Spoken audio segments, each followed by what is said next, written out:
নদীর স্রোতের মতোই আমাদের জীবন, থামে না, অপেক্ষা করে না। পাথরে ধাক্কা খায়, বাঁক নেয়, তবু সামনে এগিয়ে যায় নিজের পথেই। কখনো স্রোত শান্ত, কখনো উথাল পাথাল। শান্ত সময় শেখায় ধৈর্য, আর ঝড়ে শেখায় টিকে থাকার কৌশল।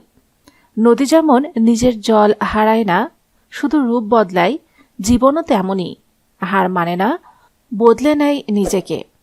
নদীর স্রোতের মতো জীবনও আমাদের বয়ে নিয়ে চলে। চাই বা না চাই, সময়ের হাতে ধরা দিতেই হয়। কখনো অচেনা তীরে ভিড়াই, সেখানে খুঁজে পাই নতুন পরিচয়। নদী পেছনে ফিরে তাকায় না, শুকনো খাত মনে রেখেও থামে না। জীবনও তেমন, অতীতকে স্মৃতি করে ভবিষ্যতের দিকে যায়। কখনো নদী সরু, কখনো প্রশস্ত, কখনো পাহাড়ে আটকে পড়ে, তবু শেষমেশ সে সমুদ্রে মেশে, আর জীবন মেশে তার পরিণতিতে।